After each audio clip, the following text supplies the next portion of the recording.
사사기 19장 1절 이스라엘의 왕이 없을 그 때에 에브라임 산지 구석에 거류하는 어떤 레위 사람이 유다 베들레헴에서 첩을 맞이하였더니 그 첩이 행음하고 남편을 떠나 유다 베들레헴 그의 아버지의 집에 돌아가서 거기서 넉 달 동안을 지내매.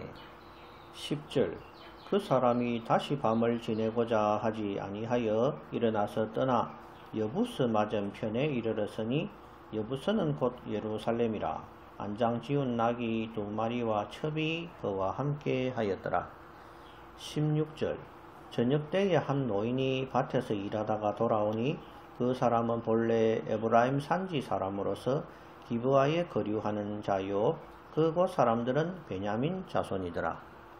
22절 그들이 마음을 즐겁게 할 때에 그 성읍의 불량배들이 그 집을 에워싸고 문을 두들기며 집주인 노인에게 말하여 이르되 너 집에 들어온 사람을 끌어대라 우리가 그와 관계하리라 하니.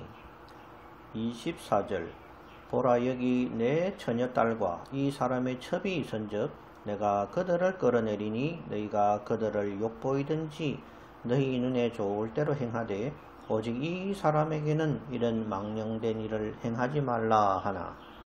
27절 그의 주인이 일찍이 일어나 집문을 열고 떠나고자 하더니 그 여인이 집문에 엎드러져 있고 그의 두 손이 문지방에 있는 것을 보고 그에게 이르되 일어나라 우리가 떠나가자 하나 아무 대답이 없는지라.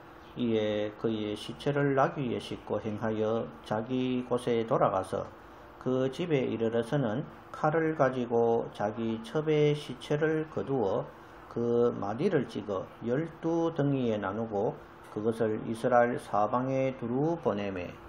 그것을 보는 자가 다 이르되 이스라엘 자손이 애굽 땅에서 올라온 날부터 오늘까지 이런 일은 일어나지도 아니하였고 보지도 못하였도다. 이 일을 생각하고 상의한 후에 말을 하자 하니라. 당시에도 성범죄가 성행했음을 보여주고 있습니다.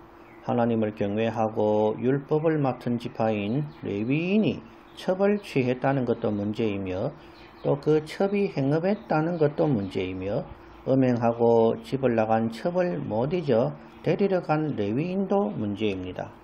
세상 어느 곳에나 불량배들은 있습니다. 그리고 베냐민 지파 중에서 레위인의 첩을 윤간함으로 죽게 한 일이 일어났습니다.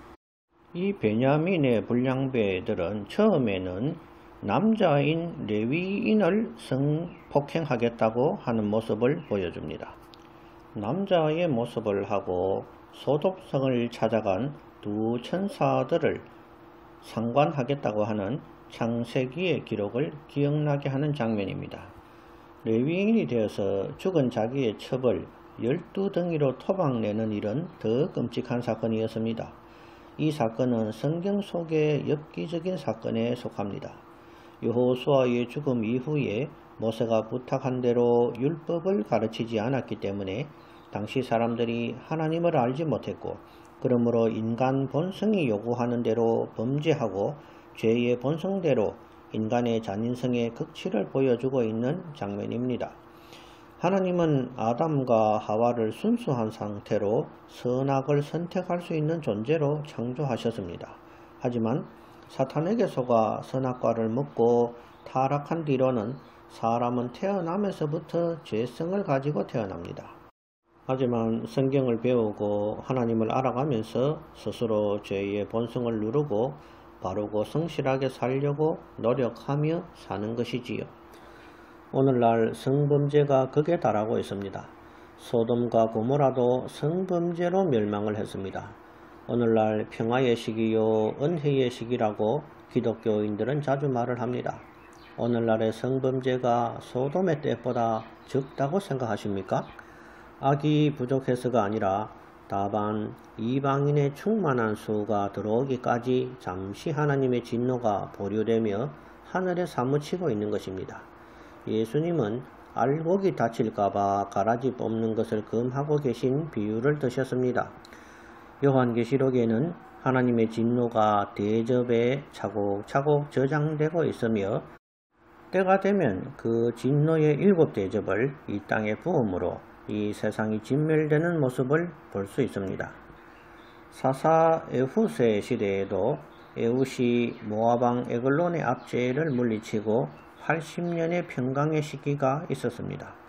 오늘날 6.25 전쟁 이후 우리나라가 평화기를 맞이하고 있고 예수님을 믿어도 손해보지 않는 시절을 지내고 있지만 잠시 평강의 시기를 허락받은 것입니다. 이 평강의 시기가 지나면 오히려 광풍이 불 수 있음을 알고 교인들은 교만하고 안일한 생각을 버리고 깨어서 하나님의 평강을 감사할 줄 아는 성숙된 성도들이 되기를 기원합니다.